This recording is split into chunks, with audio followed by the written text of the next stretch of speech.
믿음으로 설계하는 미래라는 제목으로 말씀을 전하고자 합니다. 잘 들리시나요? 제가 목소리가 좀 작아가지고 잘 들립니다. 네네. 이제 오늘 성경 히브리서 11장 말씀을 읽은 것처럼 믿음은 바라는 것들의 실상이요 보이지 않는 것들의 증거라고 말씀해주고 있습니다. 실상이라는 것은 어떤 것을 떠받치고 있는 것이라는 의미가 있습니다. 원어를 보면 어떤 것을 이렇게 떠받치고 있는 토대가 되는 것이 실상이다. 그래서 믿음이란 내가 바라는 것을 떠받치고 있는 토대다, 이렇게 이해할 수 있겠습니다. 또 보이지 않는 것들의 증거라고 했습니다. 의심할 여지를 없애주는 게 증거죠. 의심할 여지를 사라지게 하는 것이 증거입니다. 믿음이 있다는 것은 보이지 않지만 의심할 수 없는 확실한 것이 있다. 그래서 바라는 것들의 실상이고 보이지 않는 것들의 증거라고 했습니다. 믿음을 이렇게 히브리서 기자가 정의해 주고 있어요. 어떤 믿음이든 간에 우리가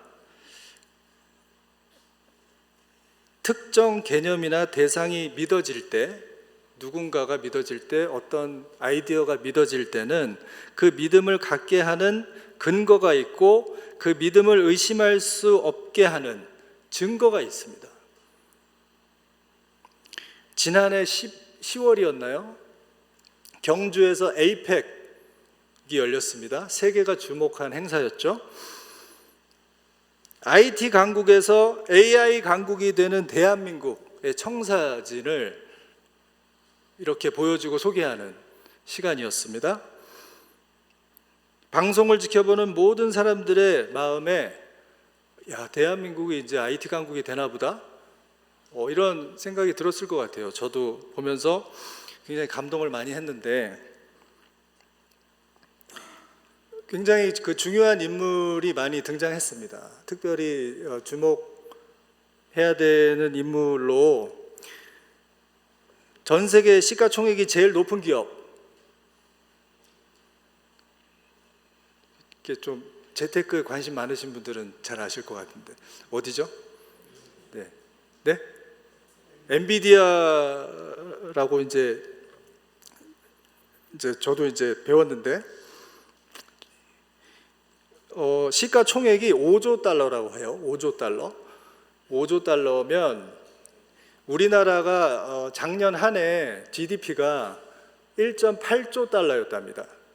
그러니까 약 3배가량이 되는, 우리나라 한 해 총생산량의 금액의 3배가 되는데 1달러가 지금 얼마죠?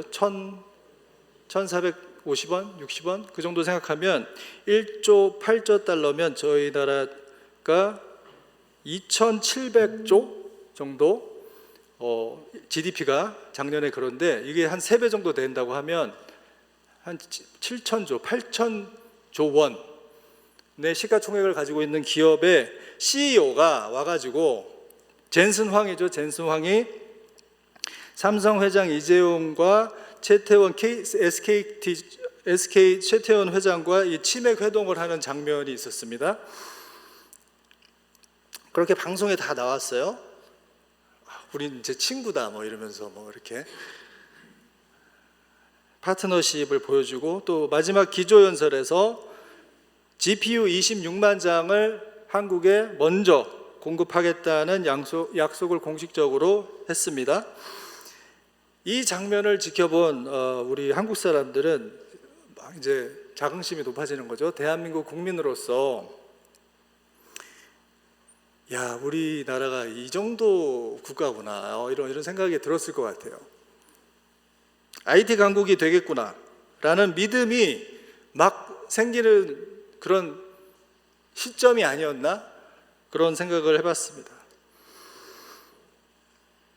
우리나라가 AI 강국이 되겠구나 라는 이 믿음의 토대는 세계 시가총액 1위 기업 젠슨 황 CEO의 약속이 그 기반을 이루고 있죠. 이 믿음의 확실한 증거는 뭐겠습니까? 엔비디아의 반도체를 공급하는 삼성전자와 SK하이닉스 주가가 연일 신고가를 갱신하는 사실입니다. 증거입니다.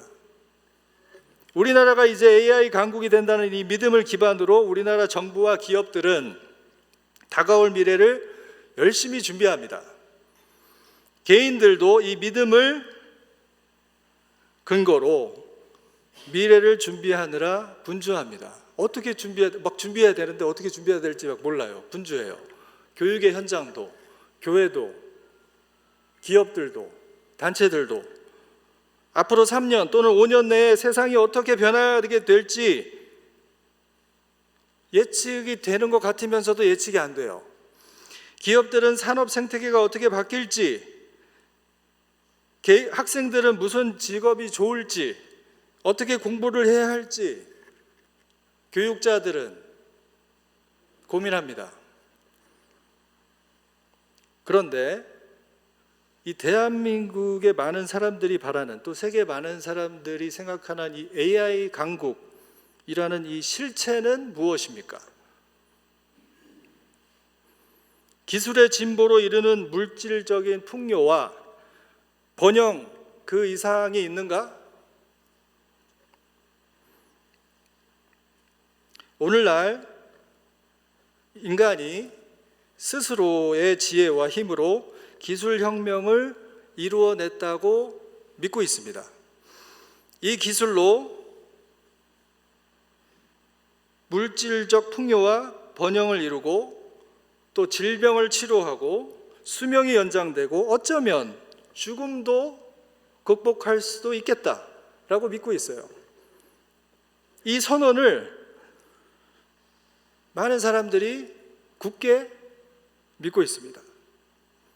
개인들이, 단체들이, 기업들이, 여러 국가들이 곧 다가올 새로운 미래를 준비하기 위해서 막대한 예산을, 막대한 시간을 AI 강국이 되는데 투자하고 있습니다. AI 강국 시민으로 준비되기 위해서 준비하고 있습니다. 준비되고 싶어 합니다. 진세골 성도님들은 AI 강국 시대 준비하고 계십니까?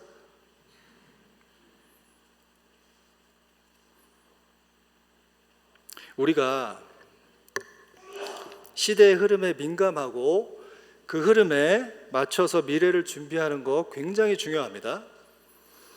그런데 내 삶의 기반이 되는 내가 믿는 이 대상의 실체는 과연 무엇인가? 내가 과연 믿는 이 대상은 무엇인가를 종종 돌아볼 필요가 있습니다. 신약 성경 히브리서에서 말하고 있는 믿음은 오늘날 많은 사람들이 믿고 있는 바하고 다른 차원의 믿음을 얘기하고 있어요. 6절에 믿음이 없이는 하나님을 기쁘시게 하지 못하나니 라고 말씀해 주고 있습니다. 믿음이 없이는 하나님을 기쁘시게 하지 못하나니. 히브리서 기자가 말하는 믿음은 하나님을 기쁘시게 하는 믿음입니다. 하나님을 기쁘시게 하는 믿음이 무엇인가를 소개하고 있어요. 성경에서 말하는 믿음은 사람이 만드는 미래가 아닙니다. 하나님이 인류 역사에 개입하셔서 만드시는 미래에 기반하고 있습니다. 하나님은 스스로 이루시고자 하는 일을 사람들에게 알려주셨어요. 한 번, 두 번 말씀하신 게 아니라 계속 말씀해 주셨어요. 내가 무엇을 하겠다, 무엇을 이루겠다 약속을 하셨습니다. 믿음이 바라는 것들의 실상이 되고 아직 이루어지지 않았지만 확실한 증거가 되는 것은 바로 하나님께서 이루시겠다고 하는 일에 대한 이 약속, 때문이라는 것입니다. 하나님의 약속이 실현되는 것은 우리에게 미래가 되는 것이죠. 하나님의 약속이 과연 이루어질까? 이루어진다?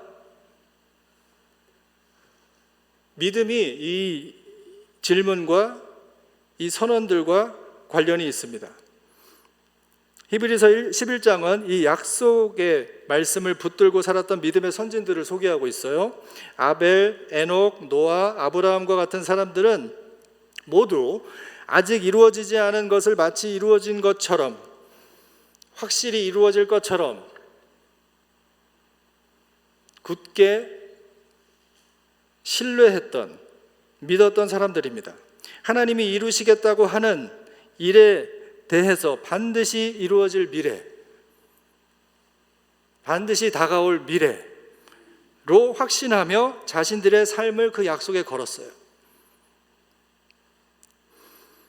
신약 히브리서 기자가 강조하는 말씀은 이 구약 시대에 이 선진들이 받았던 약속의 말씀, 그들이 믿어왔던 하나님이 이루실 미래, 그 미래가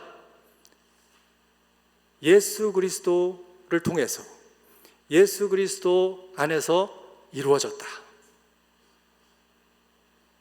그리고 더 온전히 이루어질 것이다 라고 말하고 있습니다. 이미 성취되었다. 11장에서 말하는 믿음이란 살아계신 하나님, 그 하나님이 모든 것을 창조하신 창조주다. 또한 죄로 망가진 모든 것을 예수 그리스도를 통해서 예수 그리스도 안에서 새롭게 하셨다. 더욱 새롭게 온전케 하실 것이다 라는 선언입니다. 히브리서의 독자들의 상황을 살펴보면 이 사람들은 다 유대인이었어요. 유대교 전통을 붙들고 살았던, 옛 약속을 붙들고 살았던 사람들이 예수님의 복음을 듣고 예수 그리스도를 주로 고백하고 그리스도를 따르는 자들이 되었습니다. 그런데 1세기 로마 문화 가운데 살면서 많은 우상들을 믿어야 하는, 섬겨야 하는 그런 압박, 로마 황제를 믿고 충성해야 하는 그런 압박 가운데서 유혹과 핍박이 심했습니다. 그러다 보니까 예수 그리스도에 대한 믿음이 흔들리면서 다시 그들의 정체성을 그 뿌리를 두고 있었던 유대교 전통으로 돌아가고자 했습니다. 이런 그들의 상황과 환경이 예수 그리스도를 향한 믿음을 흔들고 있었던 것입니다. 저는 목사이지만 또 교사입니다. 지난 8년간 저는 성경을 가르치는 교사로 주중에 이렇게 일을 했는데요. 대전에 가보시면은 대전 외국인 학교라고 있어요. 평양 외국인 학교가 전신입니다. 옛날 평양에 왔던 1900년도 초에 평양에 왔던 선교사들이 자신의 자녀들을 위해서 만들었어요. 학교를. 그 학교가 전신입니다. 일제시대 때 1940년도에 문을 닫았어요. 그러다가 6.25가 터지고 1958년도에 같은 교단에서 다음 세대 선교사들이 대전에 와서 한남대학교를 이제 세웠죠.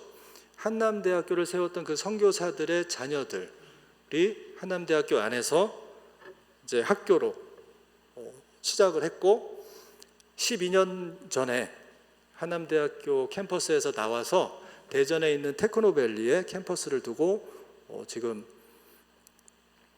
교육을 하고 있습니다. 기독교 교육을 하는데, 그래서 성경 과목이 있고 제가 이제 성경 과목을 가르치는 교사인데 70년이 되었어요. 6.25 이후부터 따지면 70년이 이제 다 돼가는데 뭐 평양 그까지 전신까지 올라가면 이제 100년도 넘은 그 전통을 가진 학교입니다. 제가 8년을 성경을 가르쳤는데 중고등학생들, 특별히 이제 고등학생들 가르치는데 어떤 현실을 제가 경험을 했냐면 기독교인이라고 스스로 말을 해요. 학생들이, 교사들이. 그런데 복음을 믿지를 않아요. 많은 학생들이, 많은 선생님들이 하나님의 존재를 믿어요. 하나님이 세상을 창조하셨다라고 믿어요. 그런데 예수 그리스도를 통해서 모든 것을 새롭게 하실 것이다 라는 약속을 못 믿어요. 왜? 이래요. 예를 들면 이제 어떤 학생이 있었냐면 저한테 이제 조용히 찾아와가지고 선생님, 저는 하나님은 잘 믿어지는데 예수님을 왜 믿어야 되는지 모르겠습니다. 기도할 때 하나님한테는 제가 기도가 잘 되는데 예수님이라는 존재는 제가 도무지 마음에 와닿지가 않습니다. 실제로 있었던 인물인지도 제가 의심이 됩니다. 그러면 제가 뭐라 그랬습니까? 야, 내가 그렇게 가르쳤는데 뭐 지금 무슨 뚱딴지 같은 소리야, 뭐 이렇게 이제 하다가 이 학생의 고백이 혼자만의 고백이 아니구나 라는 사실을 발견하게 되었습니다. 주중에는 그렇게 지내고 주말에는 지역교회 청년부를 저는 또 섬겼는데 비슷한데 청년부, 교회 청년부다 보니까 청년들은 예수님도 믿어요. 예수님도 믿는데 예수님의 죽음과 부활로 새롭게 된 현실이 자기한테 적용이 잘 안 돼요. 그러니까 학교에서는 우리 다음 세대가 예수님이 잘 안 믿어지고 교회에서는 청년들이 예수님은 믿긴 믿는데 자기한테 적용이 잘 안 되고 하는 모습을 제가 많이 봤습니다. 저는 이 현상을 오래 지켜보면서 이 개인의 문제가 아닌 것 같다.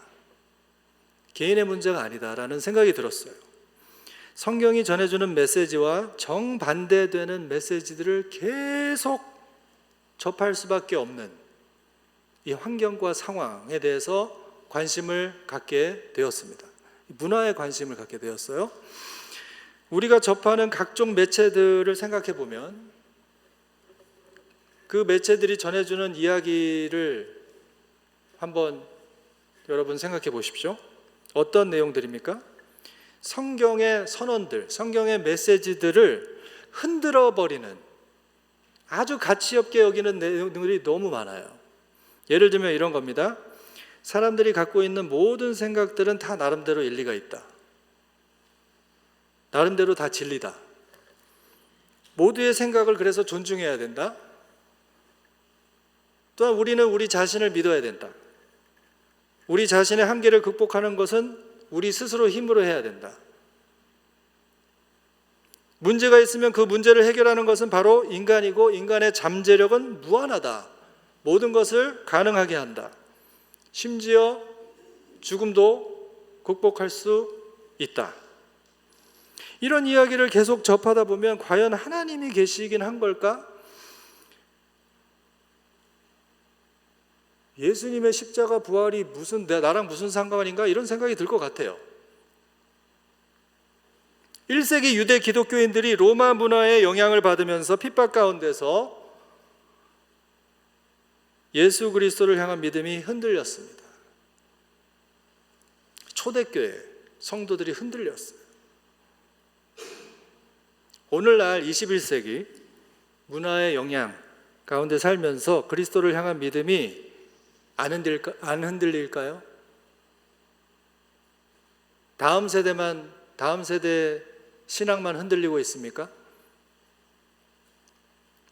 AI 강국이라는 이미지가 하나님 나라보다 더 확실해 보이는 시대입니다. 더 그럴듯하고 더 상상하기가 쉬워요. 예수님을 믿는다고 하면서 예수님의 죽음과 부활의 능력보다 인간의 잠재력을 더 믿습니다. 그 잠재력으로 이뤄낼 수 있는 풍요와 번영을 꿈꿉니다.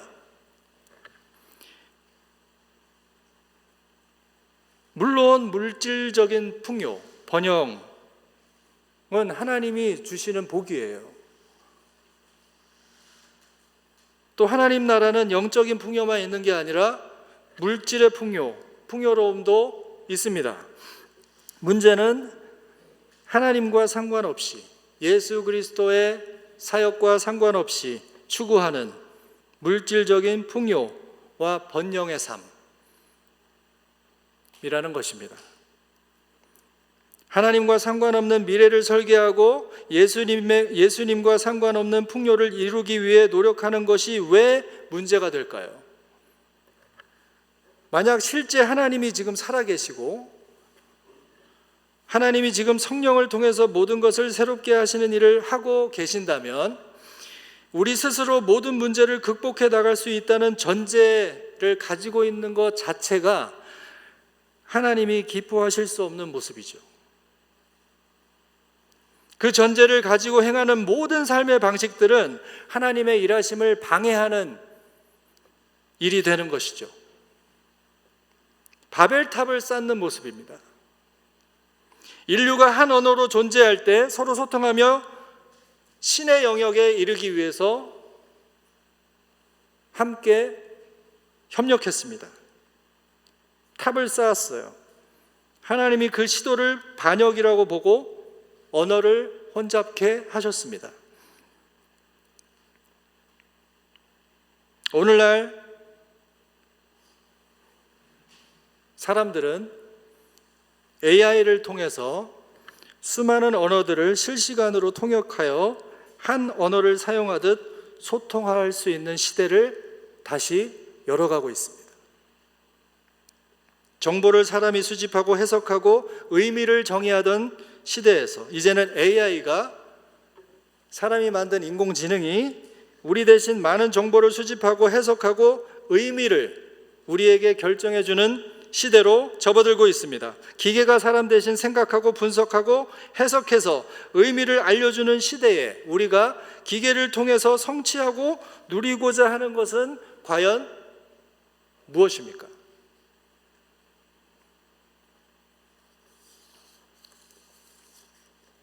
세상이 어떻게 변하든지 간에, 어떤 상황이 되든지 간에 하나님께서 우리에게 요구하시는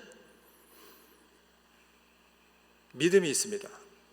그 믿음은 우리가 원하는 바가 이루어졌으면 하는 그 무엇을 추구하는 것이 아니고 하나님을 역사의 주인, 내 삶의 주인으로 인정하는 믿음인 것입니다. 지금 하나님께서 모든 것을 새롭게 재창조하고 있다는 것을 인정하는 믿음인 것입니다. 내가 아니라, 우리가 아니라 하나님이 역사의 주인, 내가 내 삶의 주인이 아니라 하나님이 내 삶의 주인으로 인정하는 이 믿음, 이 마음을 하나님이 기쁘시게 보신다는 것입니다. 믿음으로 하나님과 동행하면서 우리의 미래를 설계한다고 할 때 저는 구체적으로 두 가지 중요한 마음가짐을 나누고 싶어요. 첫 번째로 6절인데요. 하나님께 나아가는 자는 반드시 그가 계신 것과 또한 그가 자기를 찾는 자들에게 상 주시는 이심을 믿어야 한다. 이 말씀입니다. 이 말씀을 어떻게 우리가 생각해야 될까요? 믿음은 어떤 이야기를 내가 받아들이고 있는가와 상관이 있습니다. 우리는 큰 두 이야기가 교차하는 지점을 항상 살고 있다고 생각해야 됩니다. 한 이야기는 사람이 역사의 주인이고 모든 문제를 우리가 스스로 해결할 수 있다고 말하는 이야기, 항상 말하는 이야기이고, 다른 한 이야기는 하나님이 역사의 주인이고 인간의 근본적인 문제인 죄와 죽음을 하나님이 그리스도 예수를 통해서 해결해 주셨다 라고 말하는 이야기입니다. 우리는 항상 이 두 이야기 가운데 있어요. 어떤 이야기를 내가 살아가고 있는가, 어떤 이야기에 마음이 더 끌리는가가 나의 믿음과 연관이 있습니다. 기독교 신앙을 가진 성도는 역사의 주인이 하나님이라는 이야기에 삶의 초점을 맞춥니다. 이 이야기는 처음부터 끝까지 하나님이 주인공이에요. 예수 그리스도가 주인공이에요. 성령 하나님이 주인공입니다. 우리에게 주어진 삶은 하나님과 그리스도 예수가 주인공인 이야기의 조연 역할을 잘하는 것입니다. 우리 삶에서 살아계신 하나님이 드러나고 그리스도 예수를 높이고 빛나게 하는 것이 우리에게 사명이 되는 것입니다. 왜냐하면 지금 일하시는 성령이 그리스도를 높이고 하나님의 이름을 영광스럽게 하시는 그 일을 하고 계시기 때문이에요. 성령이 지금 그 일을 하고 계신다는 겁니다. 한편 우리는 기독교 신앙이 있어도 우리 마음에 늘 타협을 하는 경향성이 있다는 사실 또한 인정해야 됩니다. 자주 듣고 보고 접하는 이야기들이 하나님이 없다는 전제를 가지고 하는 이 내용이다 보니까 우리 의식 속의 은연중에 하나님이 역사의 주인이 아니고 또 하나님이 없을 수도 있다. 신은 죽었다. 내 삶은 내가 원하는 대로 해도 된다는 왜곡된 믿음으로 살게 되는, 살아가기가 너무 쉬운 시대를 살아가고 있다는 겁니다. 신앙이 세상의 가치와 그 이야기들과 타협하느라 발휘되지 못할 때가 너무 많아요. 하나님이 주시는 상이라는 게, 하나님이 주시는 상이 뭡니까? 도대체? 이게 감이 안 잡혀요. 손에 잡히질 않아요. 그러다 보니까 세상이 주는 보상에 더 마음이 갑니다. 세상이 주는 보상을 하나님이 주시는 상으로 착각할 때가 너무 많은 거예요. 내가 이루어내는 일의 성취와 성과가 나에게 보상이 되면은 그게 하나님이 주시는 상으로 착각할 때가 너무 많은 거예요. 하나님이 상 주시는 이심을 믿어야 한다는 이 말씀에서 상이 무엇인가 궁금해하고 또 탐구하는 이 자세, 너무 좋은 자세입니다. 그러나 더 좋은 자세는 상에 마음을 두는 게 아니라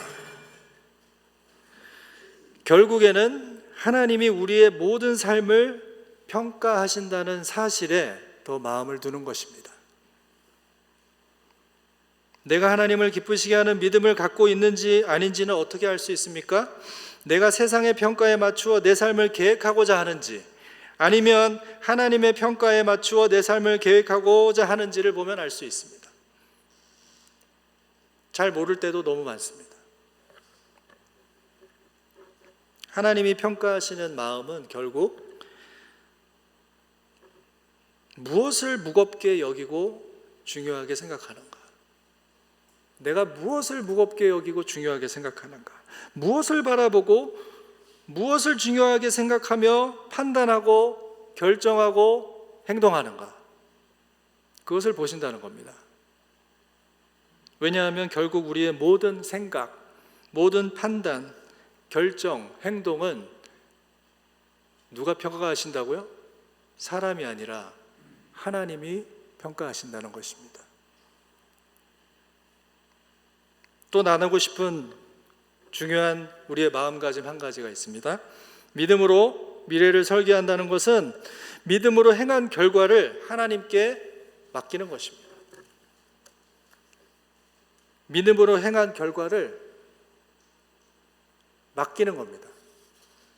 믿음을 지킨다고 골방에서 기도원에서만 지내는 모습은 바람직하지 않은 모습인 거 우리가 다 잘 알고 있습니다. 신앙생활은 세상 일과 분리되어 있지 않습니다. 예수님을 따라 사는 사람들도 예수님을 모르는 사람들과 섞여 살면서 마찬가지로 각자에게 주신 달란트를 따라 역할을 맡고 일을 하고 일을 한 대가로 얻은 수입으로 가족을 부양하고 자기의 생활을 영위해 나갑니다. 어떤 일을 하든지 그 일을 잘 해내기 위해서는 우리가 무엇을 합니까? 목표를 세우죠. 계획을 합니다. 계획대로 실행을 합니다. 혼자도 하지만 여럿이 같이 하기도 합니다. 많은 사람들이 미래를 계획한다고 할 때 이 과정을 거쳐요. 목표를 세우고 계획을 하고 계획대로 실행을 합니다. 그런데 생각이 다른 사람들이 모여서 목표를 함께 세우고 계획을 하고 계획대로 실행을 하려고 할 때 이게 쉬운 일일까요? 쉽지 않습니다. 이 교회에서도 그렇고 교회 밖에서도 우리가 살아갈 때 그렇잖아요. 그렇죠? 목표를 세우고 계획을 하고 계획을 실행합니다. 이렇게 다양한 사람들과 더불어 살아가는 가운데 우리의 마음과 자세는 어때야 되겠습니까? 하나님이 기뻐하시는 믿음을 견지한 채 모든 일과 모든 관계에 임해야 하는 것입니다. 다시 말해서 하나님께서 지금 살아계셔서 지금 성령으로 일하고 계신다는 믿음, 또한 그 성령께서 지금 새롭게 하시는 일을 내 삶 가운데 행하고 계신다는 그 믿음이 우리에게 항상 있어야 됩니다. 우리는 성령이 새롭게 하시는 그 일에 참여하는 자입니다. 무슨 일을 하든지 무슨 관계를 맺든지 참여하는 자예요. 하나님이 지금 이미 하고 계시는 일에 참여하고 있어요. 그걸 믿어야 됩니다. 그래서 우리가 하는 일이 맺고 있는 모든 관계들이 내 생각대로 될 수도 있고 또 안 될 수도 있어요. 내 생각대로 되는 게 중요한 게 아니고 하나님이 기뻐하시는 마음으로 내가 모든 일에, 내가 맡은 일에 임하고 있는가, 내가 맺고 있는 모든 관계 가운데서 하나님이 원하시는 그 마음으로 관계를 맺고 있는가가 중요한 것입니다. 하나님이 기뻐하시는 이 마음가짐으로 살아갈 때 삶의 내용과 결과는 그래서 어떻게 해야 된다고요? 맡겨야 되는 것입니다.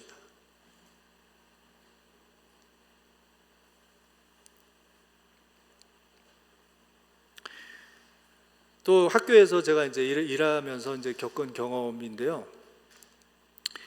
이제 기독교 학교다 보니까 다양한 이제 기독교인들이 모입니다. 교단 초교파다 보니까 교단이 없고, 근데 같은 하나님을 믿는다고 하는데 우리가 한 하나님을 믿는 게 맞나? 싶을 정도로 너무 다른,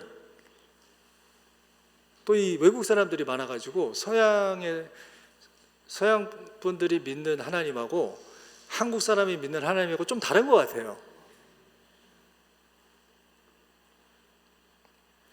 어떤 분들은 하나님 사랑을 많이 강조합니다. 하나님의 말씀대로 모든 일이 되어야 하는 것을 강조합니다. 그렇죠? 성경의 대계명이 뭐겠습니까? 첫째는 하나님 사랑, 둘째는 이웃 사랑 아니겠습니까? 그러니까 하나님 사랑을 강조하죠. 그러다 보면 은혜가 별로 없어요. 그죠? 제가 좀 그런데 은혜가 없어요. 사람에 대한 연민과 어떤 공감과 어떤 그 이제 자비가 부족하게 나타날 수 있어요. 하나님의 말씀대로 되는 게 중요하기 때문에. 근데 또 어떤 분들은 이웃사랑을 또 너무 강조해요. 아니, 학생 편에서 생각을 해야지 무슨 하나님 말씀입니까? 학생의 입장이 더 중요하지. 이렇게 돈을 많이 내고 들어오는 학생들, 부모의 입장에서 생각을 해야 되지 않습니까? 이웃사랑을 너무 강조를 합니다.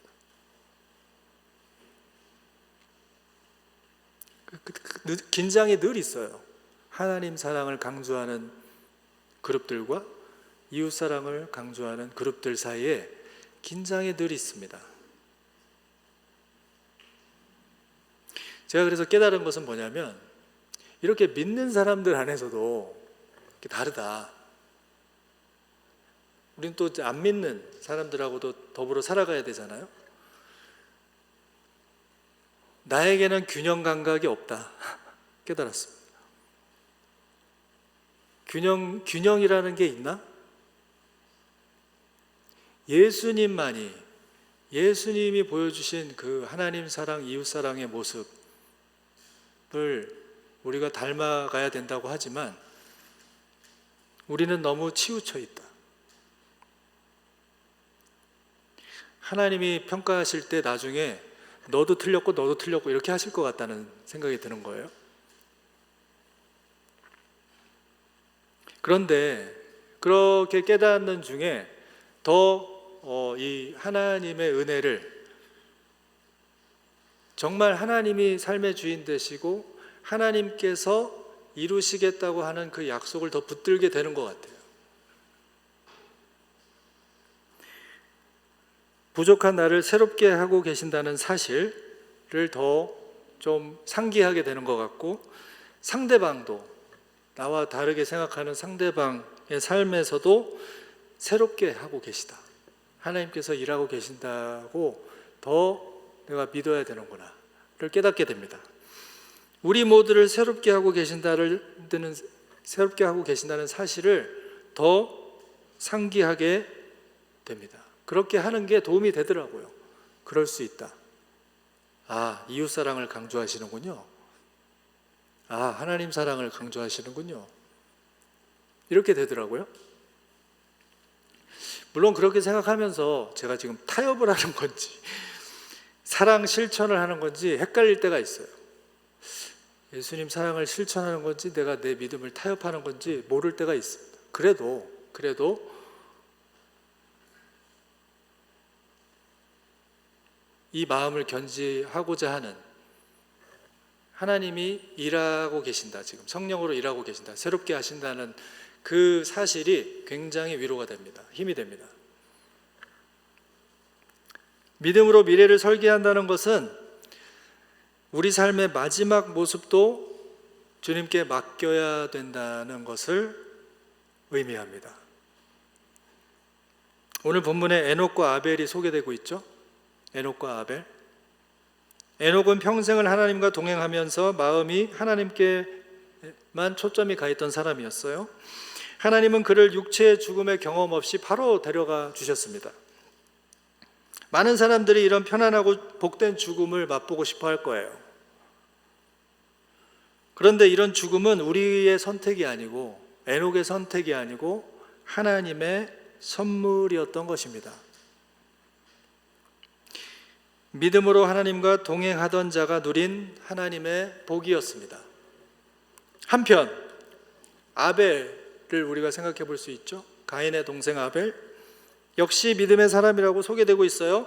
그는 하나님께 의로운 자라 하시는 증거를 얻었다고 합니다. 그는 하나님이 기뻐하시는 믿음을 가진 자였습니다. 그런데 아벨은 친형 가인한테 살해를 당했습니다. 돌로 쳐 죽임을 받았어요. 아벨의 믿음은 에녹보다 못한 믿음이었습니까?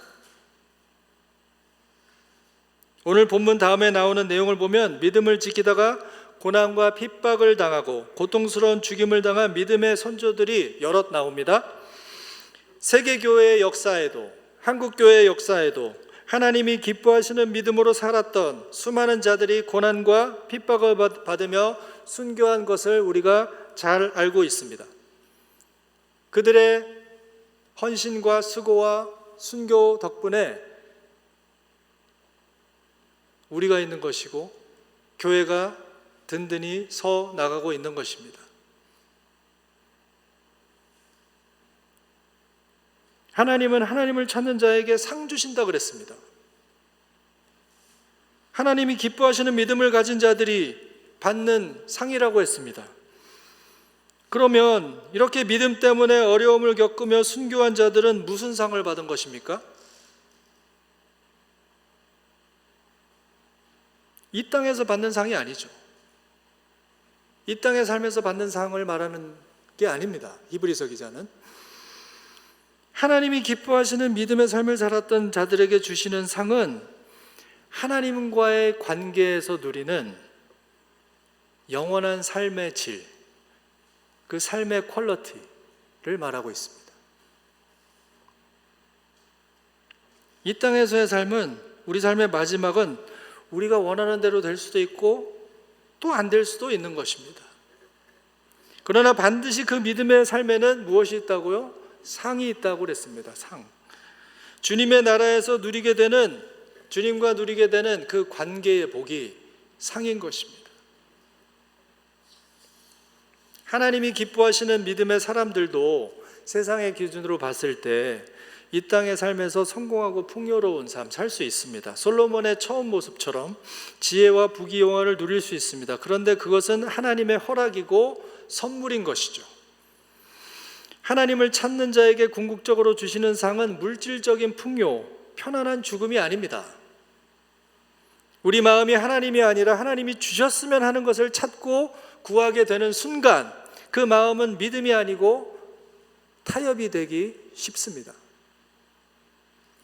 하나님의 사람들은 예수님의 죽음과 부활의 효력을 믿는 자들입니다. 그 효력을 믿고 하나님께 나아가는 자들입니다. 하나님을 찾는 자들입니다.